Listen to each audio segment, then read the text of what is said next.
Hello and welcome to Fern Flower. As you know about a religious cult in a distant village that suffer from a devastating disease, but they believe that within a dark, terrifying forest there is a mysterious flower known as the Fern Flower, and a desperate squad of chosen ones is then enforced to embark on a journey to find said flower. So, yeah, very interesting premise, so let's load in a new game. Or not load into a new game, we went, start, there we go. Game contains visual triggers such as flashing lights and unsettling noises, as well as the themes related to illness, psychological instability, and descriptions of death. Please be mindful of your mental state while playing. When else could it happen but today? And of course at the most crucial moment. I thought the illness had eased for a while, but no. My hand hurts unbearably, like thousands of needles tearing it from the inside. Well, that's not too far from the truth. I need to take a pill. It will dull the pain for a while. The intoxication level has long exceeded the norm. I'm running out of time.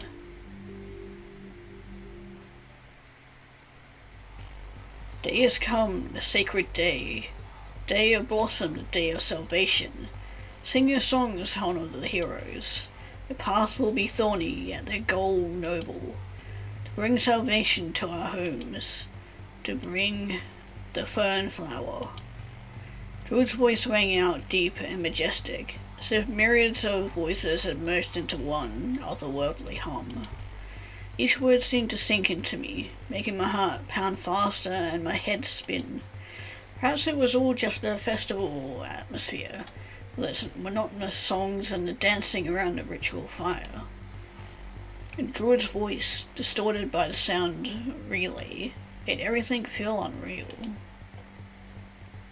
People, hand in hand, moved into another round of dancing.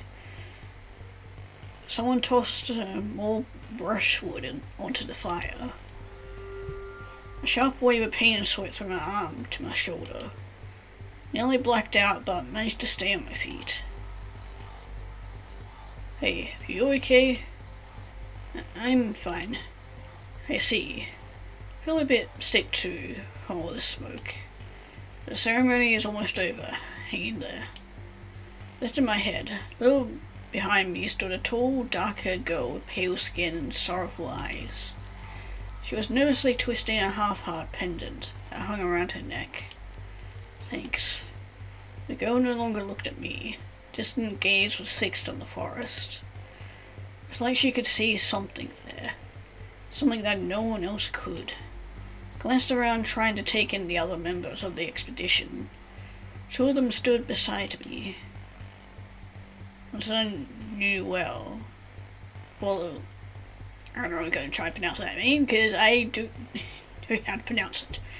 I also like that they've highlighted who they're talking about and who is presently talking in red. Makes it quite easy to be able to tell that, and I quite like it.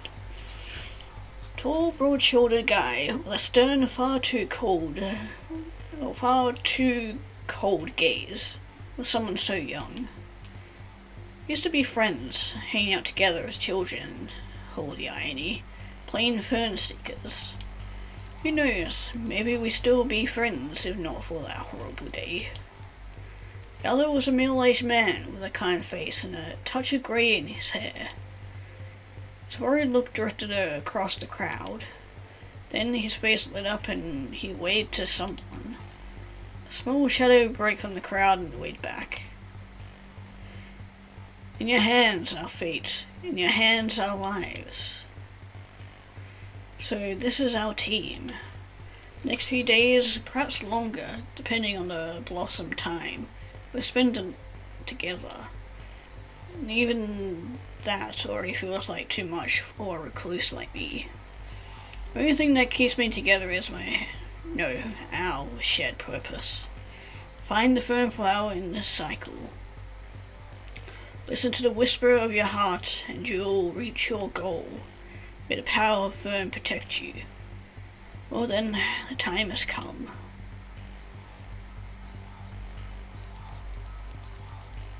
I have to say I really dig the art style of this. It's really cool. It's very stunning and very unique. And I'm definitely here for it. I love it. Well team, here we are in the forest. Gazed in awe at the massive trees looming over our path. Yeah, what else? I just realized it kind of reminds me of like cave drawings that you'd find and whatnot. Kind of, the art style kind of reminds me of that. Twisted vines clutched at the branches like snakes. A grey-haired man flinched his hand nervously, accidentally brushing against one of them. Also, not a thought.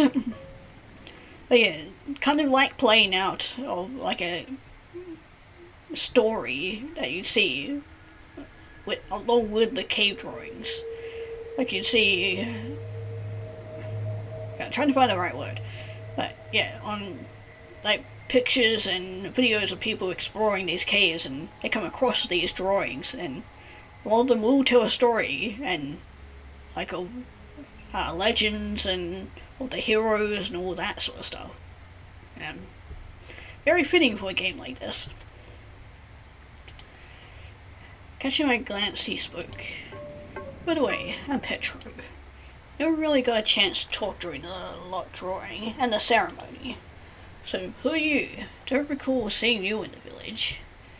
He just hides from people. Honestly, I do as well. Florida said it without even looking my way. Live in an old hut near the forest. Rarely come to the settlement. Hut where the herbalists used to live? So you're... My chica broke off mid-sentence, shot a dark glance at Vlad, then back at me. See now why some people don't enjoy your company. Thanks. She was about to ask something else, but Vlad cut her off. Gear up, Toxic Zone starts here. Hey Vlad, you're just a druid's apprentice, not the high druid himself. So quit barking orders. It's not orders, my chica. It's basic safety. Yeah, sure. Girl sneered and pulled on her mask. Vlad turned away sharply and hurried ahead. Petra and I exchanged a glance and put on our gear as well.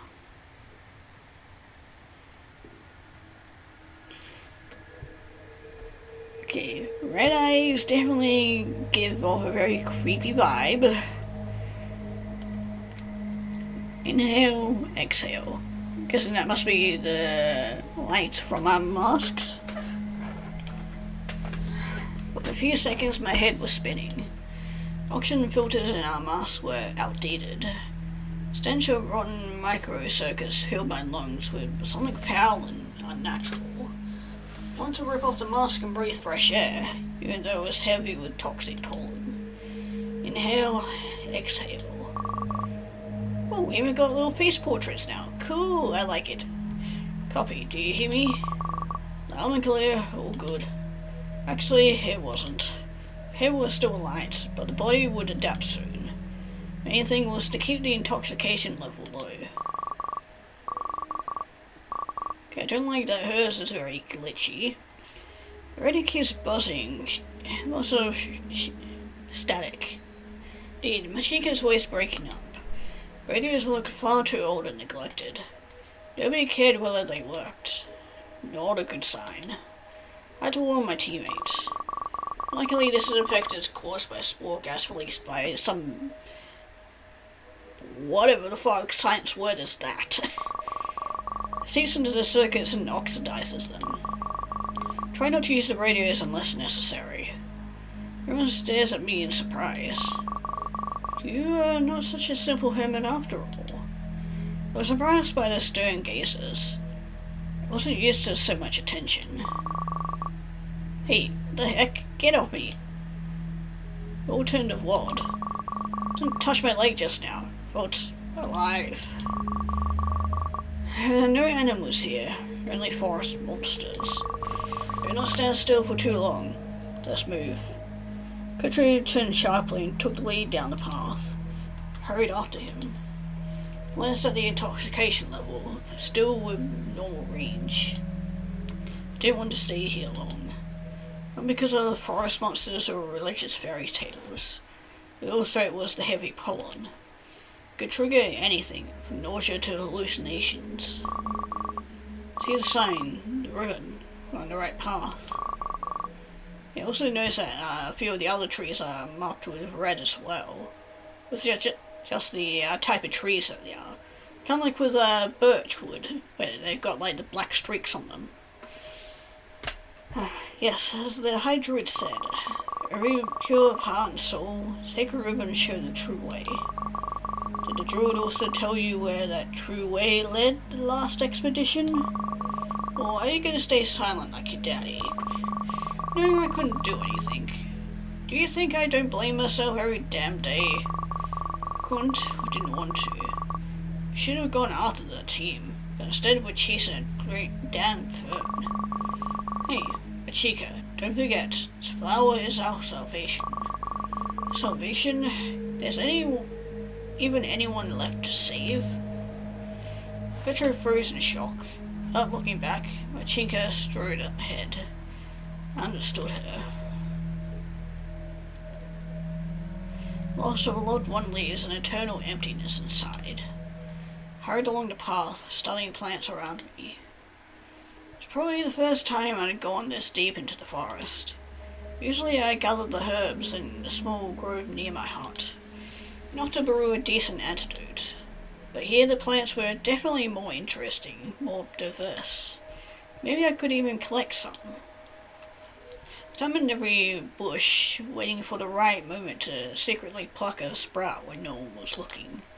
Because of the settlement's strict laws, people were afraid to even mention plants other than that fern. How foolish. Every herb is as toxic or dangerous as they believed. There it is. Beautiful fresh shoot. Look like, whatever that scientific word is. Found something similar before, and it proved itself surprisingly effective. Damn, what the... Reached for the plant but jerked back instinctively, nearly losing my balance. What's wrong? Tried to think fast, but Petro was already standing beside me, staring at the same sight. There in the undergrowth, among the thick grass, lay a fern seeker's protective suit, covered with shoots and lichen. The strangest thing was that there was no body, no remains, nothing inside or near the suit. Looked as if whoever wore it had simply vanished into thin air. What's that? What are you staring at? Chica quickly ran up to us and froze. Eyes widened, body went limp, and she collapsed to her knees. I know, it can't be him. My Ivan. Chica. Definitely his suit. Look, the embroidered flower on the sleeve. I sewed it myself. Maybe he tore the suit off and went on? Should still be somewhere around here. Somewhere nearby. Chica scanned the tangled thick in a panic, and grabbed the ripped suit and jumped to her feet. We have to look for him right now. Hey, Machinka, stop. Remember our goal, to bring the Fern Flower. Can't let people go without a cure. Can't let anyone die. But, Machinka, it's been 5 years. Last expedition was 5 years ago. Hey, what's going on? What the hell is up with your radios? I only hear static. A breath Lord came running up. What the? Fern Seeker suit. 3 of us turned. Ford caught sight of the Chinka's tears-filled eyes. Quickly looked away. Got a problem. We're out. Something's wrong with it. I don't like the sounds of that. Also, I have to say, I really like who did the UI for this as well. Definitely like the, comms like text box. I didn't comment at the time, and I also like the main menu with the little computer screen that the options and title were on. That was really cool. Damn, the route really was messed up. We stood at the crossroads. The single trail we'd been following split into 4 directions. The ribbon that once marked our way was now tied to almost every tree in the clearing. So busy admiring the text box here, I didn't even notice the freaking trees with all the ribbons on it. The chill ran through me, and my whole... Let me try that again. My whole body tightened as goosebumps spread under my skin. How is this even possible? Someone deliberately trying to confuse our route? No, I had to push away paranoid thoughts and think rationally. Hand twitched, pain dulled by pills for a while, was slowly coming back. Eyes. Divide. I think we should split up. It's the only rational decision. Shinka swept a sharp gaze over the team. Doubtful. With the radios cracking like this, we'd only lose each other in the thicket. We can't go back. Too many lives are at stake. I'm not saying we should turn back. Just maybe we could ask the druids for advice. And waste precious time. Blossom period is too short. We risk losing the flower completely. Let's just keep moving forward. Everyone turned to look at me. I also think we should split up. Maybe we'll find another sign. I'm sure there must be something around here. Stay in contact as long as the radios work. And if anything happens, we will group here at the crossroads. What do you think? I agree. Yeah, I'm in. Fine, but I'm telling you, this is a bad idea. I'm here. What did you say? Chica, nobody said a word. I was just static on your radio. Uh-oh. Well, we're about to lose Machika. Bye-bye, everybody. I'm sure this will be the last time we see each other. It was humid, damp, and sticky in the forest. Soon my suit was covered in tiny drops. I kept wiping my goggles just to see anything at all. Of course, there was plenty to see. Far as my sight could reach, it was all twisted and overgrown thickets. Rare forest clearings were filled with flowers of every shape and form. Tall tree trunks were dotted with thousands of iridescent fungi specimens. Well, quite a field. No forest for research. Chuckled to myself. Leave. Radio hissed, but wasn't clear who was speaking. Looks like the damn gear was finally breaking down. Guess we really should have to head back soon. Or perhaps we really would have to head back soon. Hello? Who's there? Copy? Bad connection. Repeat. Leave. Let's go. Come on, no jokes now. The signal is bad enough already. What are you talking about? The only joke I see is someone flashing their light all the time. My flashlight is fine. Mine as well. Chica, copy. Are you okay? Answer. Yep. Had a feeling she would be the first to go. Oh no, she's still alive. Never mind. Scratch that. I found him. Oh. Well, we're about to lose her in a second. What? Chica, copy. Did you find something? The route? Who do you think, Petro? Oh, I don't like that. That's creepy. Yeah, I think that... Yeah, she doesn't have an answer. Yeah, probably because her little icon got replaced with a skeleton. Which is a very bad omen.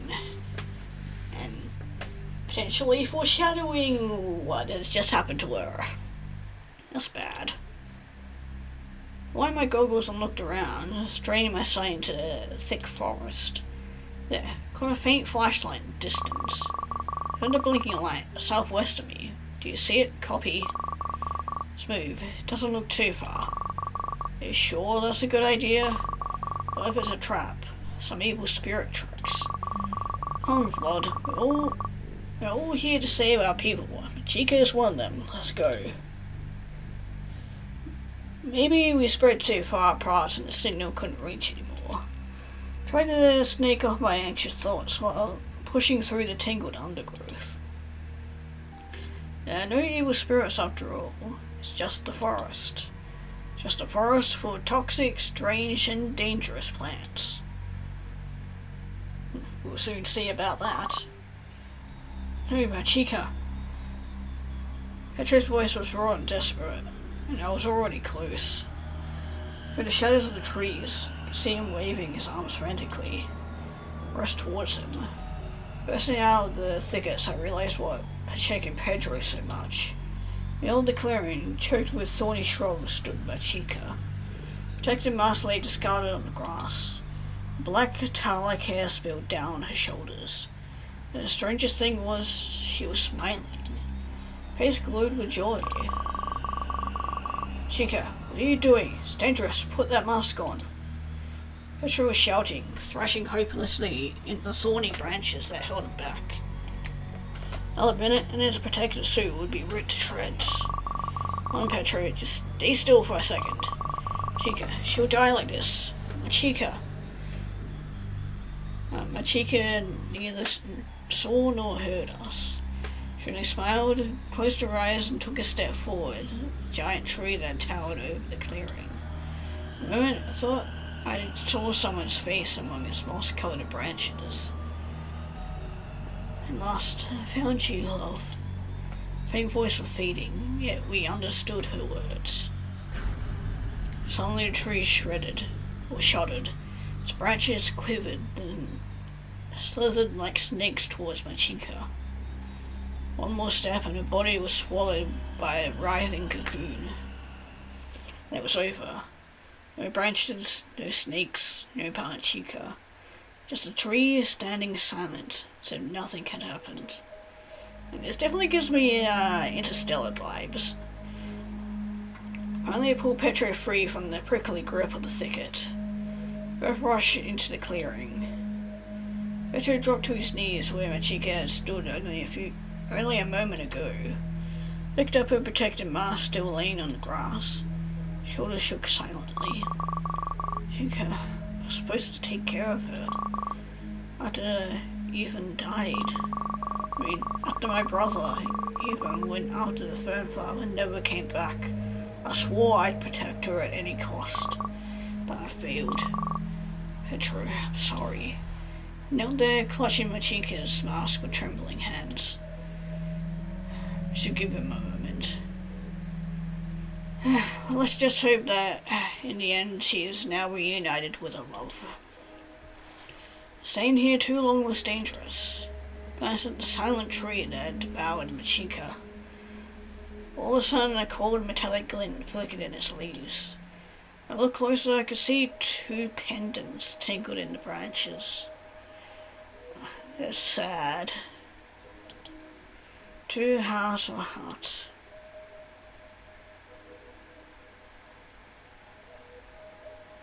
Now finally reunited. Petra, let's move. We have to keep going. Trying to sound calm, but I could barely stand on my feet. You see, Vlad? Wasn't he right behind you? What? I said, Vlad. Did you see him? His Brody is dead. He's not answering. Uh-oh. Looks like Vlad is our next victim. No, don't think so. I remember seeing 3 flashlights moving the same way, so we must have been close. But after I reached the clearing and then, uh-oh. That's bad. We need to get back to the crossroad.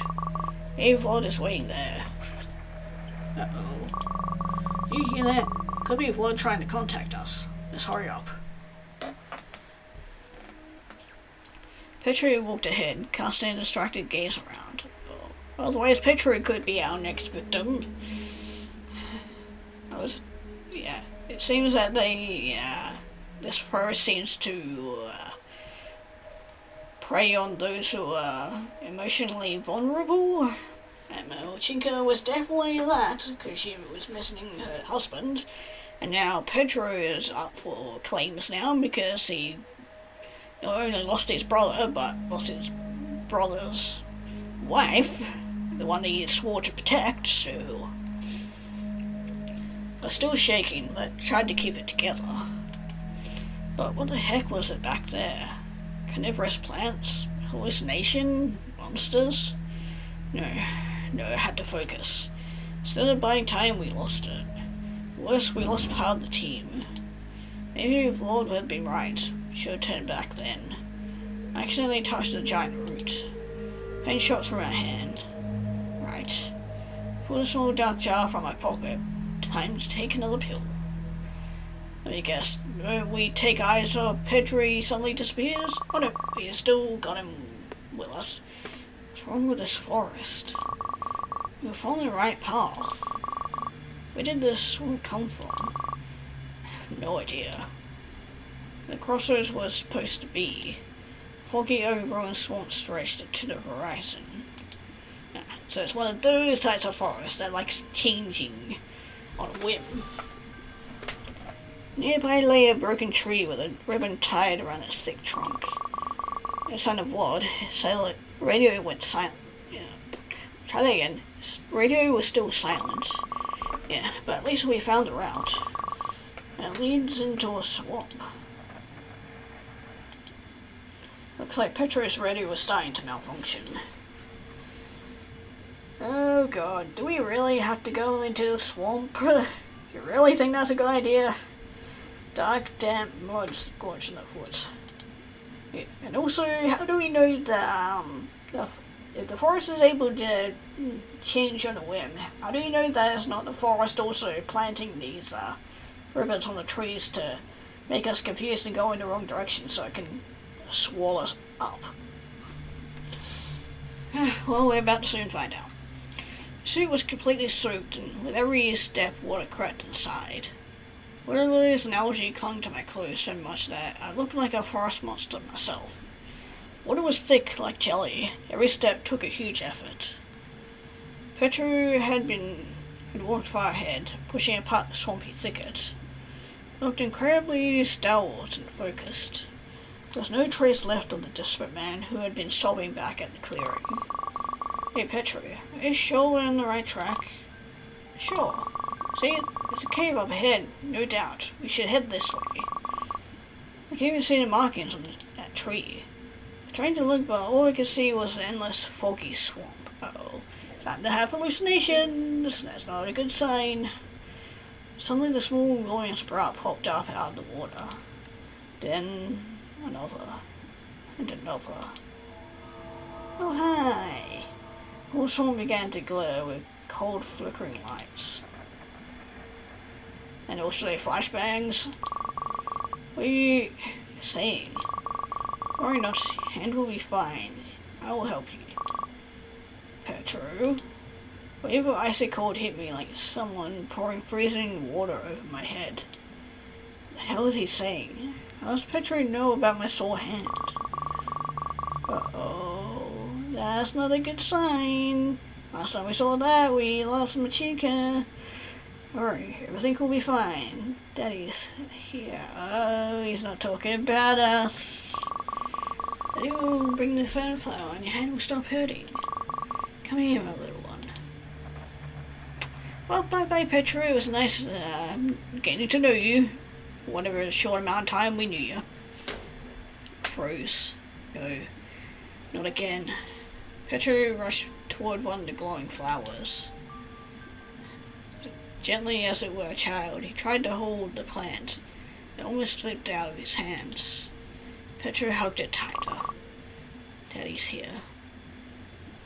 With his touch, the light of the flower flared brightly and faded almost immediately. No, my daughter.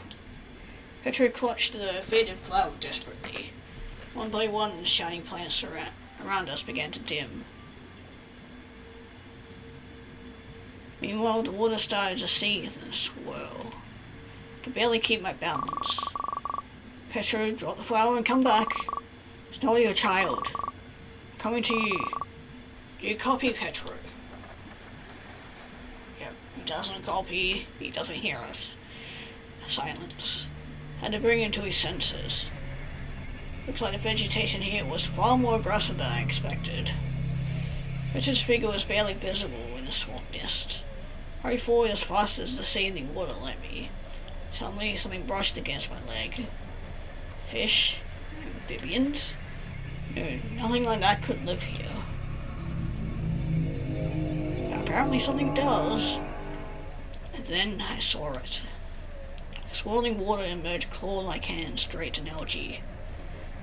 I reached for Petro. Without hesitation, I grabbed the first branch I could find and swung at it to drive these creatures away. Something seized my leg and dragged me underwater. Last thing I saw was Petro thrashing among the faded flowers before vanishing into the depths. No.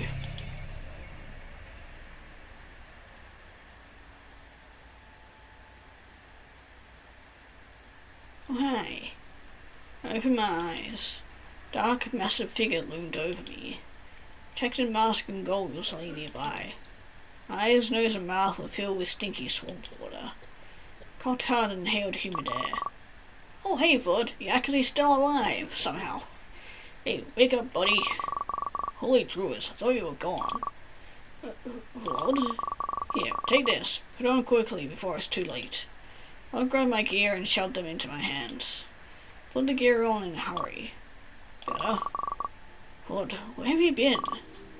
What happened? Petro, is he alright? Tried to steady my breath and focus. Head throbbed and my thoughts were in disarray. Vod frowned and turned away. Petro, I didn't see him. Raiders were silent and I completely lost the way. Wandered through this damn swamp for what felt like an eternity. Then I heard screams and rushed there. We were thrashing in the water, probably caught by underwater roots, dragged you down. By the time I pulled you out, you were already unconscious. Luckily I spotted a small cave nearby. So, the cave you saw was actually true. Well, he's telling the truth about it. That's how we ended up here. Petro, he was with me. After Machika's death, we searched for the crossroad, but we were trapped in the swamp and those thickets. Stop. Chica, she's dead. Rod's frown deepened. Cold stare made me shiver. A second, I felt as if he would blame me. Hunched instinctively. Oh god, not again. Did you hear that? Somebody's radio is still on. I said Vod with concern. All these noises on the radio, strange behaviour. Yeah, it could be an intoxication effect. So far, it didn't seem to affect me. Maybe we still have a chance of making it out alive. As long as I stay conscious, I'll try to keep Vod from slipping into madness.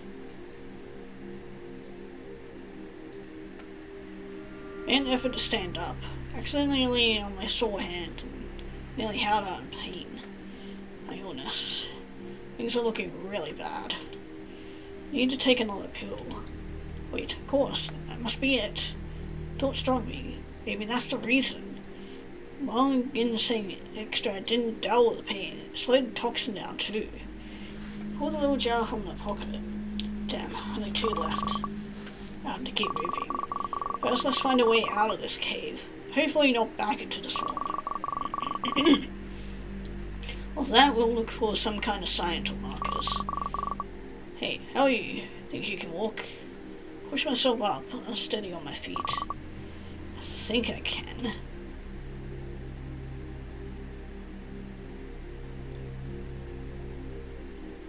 Vod was walking ahead.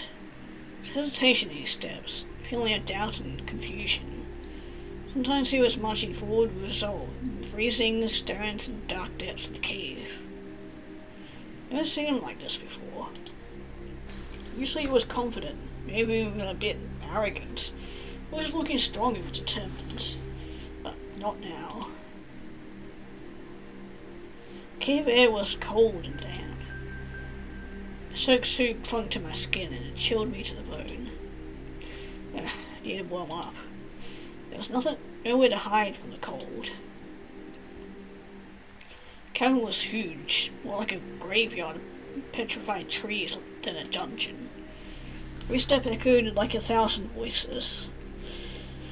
Every rustle marked our presence. Shadow fell on the stone walls, turning into strange, terrifying shapes. Thousands of fungi covered everything with a thin, glowing lace. Perhaps the level of toxin was off the charts. Without a mask, we wouldn't last for more than 5 minutes.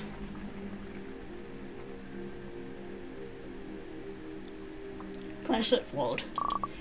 Hey, Vlad, you okay? I feel dizzy or have a headache.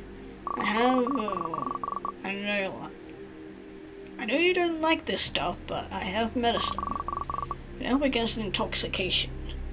Vlad suddenly stopped. Oh god, here we go again.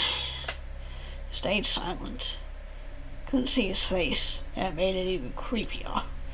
Damn, maybe it's already too late. Probably I sat closer to Vlad. Oh, that's not the Vlad we know. Suddenly turned around with unnatural bending moves. Vlad? Get away from me, you traitor. Thought you'd given this up. Thought you'd finally come to your senses. It'll bring disaster to all of us. Maybe you already have. All these deaths. My father, the High Druid, warned me. You are never to be trusted. Your flower, but the Fern Flower must not be taken from the forest. Now the forest punishes us because of you. Just like it punished your parents. Massive threatening figure of Vlad looked over me. You wanted to find the Fern Flower only for yourself, didn't you? To use it for your twisted experiments. You don't fucking care about anyone else. Murderer. Just a few seconds, Vlad was right in front of me. Even through the mask, I could see his mad, twisted face. Tried to pull away, but he grabbed and slammed me against the stone wall. Heard a crack. The little jar I was holding in my hand shattered. Last pill rolled to the ground. Jack trying to break free, but then saw a silver flash in his hand. Instinctively I raised my hand to shield myself. Everything happened too fast. Sharp blade tore through my suit. I gasped as burning pain shot through me and more blood ran down my sleeve. Blood expression suddenly changed. Eye gleaming, his eyes turned to sheer horror. I stared at my hand, covered in blood, in horror. Then I realized. Through the ripped fabric, you could see my deceased hand. You're a demon, a forest monster, cursed. Vlad stumbled back, slipping on the wet stone. Didn't notice the ground, vanishing underneath his feet. The moment he hung in the air, helplessly flailing arms. Our eyes met, and in his I saw despair. Finally he realized everything. Vlad was gone. Dark depth of the abyss swallowed him whole. Then there was one. I stood in the cave, gasping for breath, fighting to stay conscious. Darkness blurred my vision, blood poured from my injured hand. It had to be stopped. I tore strips from my blood-soaked protective suit and wrapped them around the wound. It slowed the bleeding at least a little. Closed my eyes. Vlad's terrifying face still burned in my mind. Vlad. Petro. Achika. I couldn't save any of them. It felt like something inside me snapped. Have to get out. Is it getting darker? head was spinning. It seemed the cave walls were squeezing the space out. I had to move, find an exit, but where? Oh god, not again. Careful, moving carefully. There is danger everywhere. Stay. Everyone's staying. What is this? Toxic fever? Hallucination of the pollen? Have to keep going. Can't stop. But why is it so hard to breathe?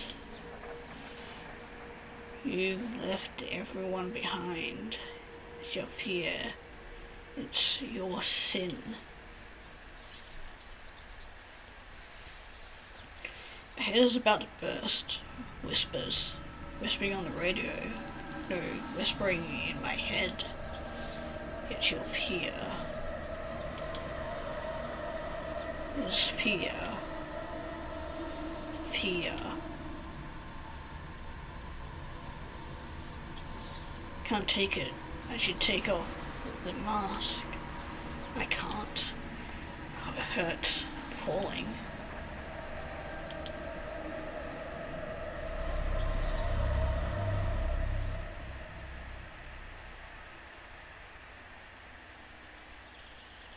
What's that smell? Wild herbs? Wheat? Sun is warm, flooding the green meadows. And 5. Found a beautiful, colourful flower. Rod and I argued about whether we should pick it. Flowers are not to be touched. But I said my mum is kind and she is picking them herself. I was sure she had never seen one as pretty as this. Rod lowered his head. He never liked breaking the rules. We're already at the doorstep of my home. Inside it smells of a spicy pastry. But there's something else. A sharp, bitter smell. And the one in Vlod's house. Mum, it's okay, don't cry. A tall man in a dark cloak with a frightening look is shouting something. Then he turns and slams the door.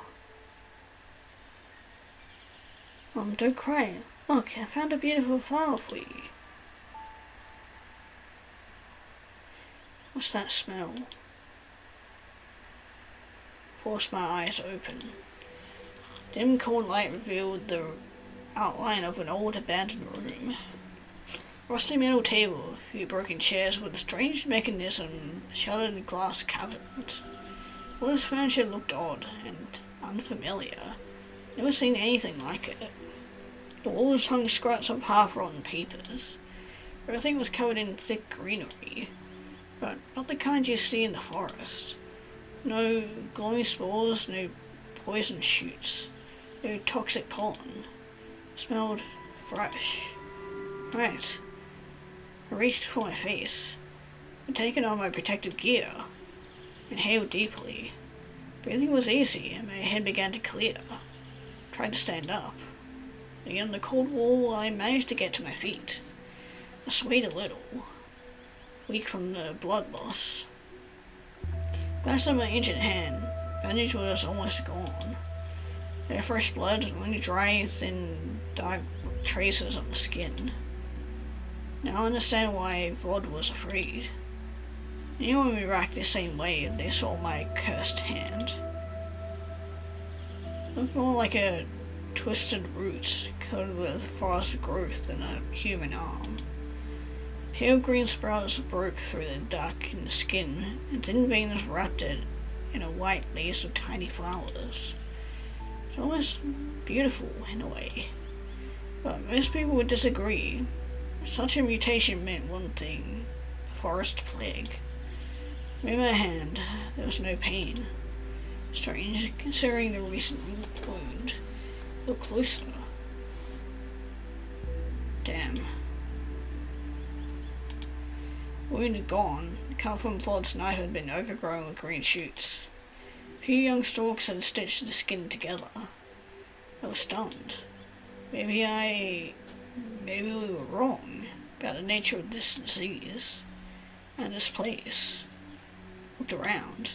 Greenery shimmered in the flickering cold light. But something felt off. Light. What time is it? Shouldn't it still be night? Rays broke through the wall covered with twisted vines. I stepped forward and pulled them aside. What was outside looked like a glowing plant in the clearing. Is it the Fern Flower? It was bright as day. Finally, I was so close. The closer I got to the clearing, the stronger I felt, the easier I breathed. Pain in my hand was gone. I was filled with strength. So the Fern Flower really has healing powers. Joy and peace spread inside me. I smiled. I wanted to run, just like when I was a child. I sped up, almost running. Body felt weightless like a feather. Seemed even a small breeze could lift me up. So quiet here. So calm. As if I had come home. Came into the light. There it is, the healing Fern Flower. What? Beautiful, dazzling flower rose above twisting sheer stalks. Grew from Fraud, Petro, Machika. Body's tightly wrapped in veins, covered with glowing sprouts. Become part of the hill, its soil, its fertilizer. Stumbled back in shock. No, it can't be. The only thing that makes the healing flower glow is the human body. Oh, this is all just a hallucination because we finally snapped and gone fucking crazy from sniffing too much of the toxins in this forest. The price we pay for salvation, life for life. Still staring at this horrifying yet wonderful gift. Did the druids know this terrible truth and hide it? Maybe they never realized where they were sending us. And now I had to decide what to do next. Ooh, so we actually get a final choice, do we? Pick the flower and tell the truth, pick the flower and keep the secret, or stay here and study the flower. Ooh. Fuck it, let's pick the flower and tell the truth. Let's pick the flower. People in the settlement are waiting for salvation. But they must know the truth. We all must know the price of our lives. Step closer and pluck the flower. It still shone brightly as I hid it inside my pocket. I should head back. But the better question is the forest gonna let me leave? Heretic. Liar. Disgrace the name of the Fern Seeker. Dare to profane the sacred flower. Your punishment is death. What, did you not want me to bring it back? What the fuck? Fuck you. Achieved the ending. The price of truth. Yeah, fuck that. I'm gonna, go back and say screw them then. Okay, well, screw them and their, values and shit. We're staying here and studying the flower then. Could just stay here and study the Fern Flower. Find a way to grow it without human sacrifices. Step closer and pluck the flower. It still shone brightly as I hid it inside my pocket.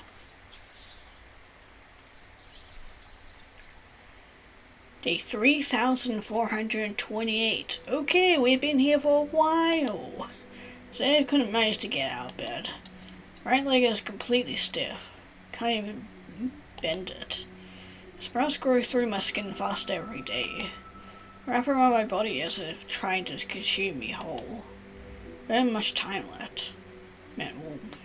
We've been here for a few years, so longer than I thought I'd survive. Snow's had everything I learned here. All my research. Seeker, you're really reading this. Think carefully and find the wisdom to make the right choice. Before you pick the Fern Flower.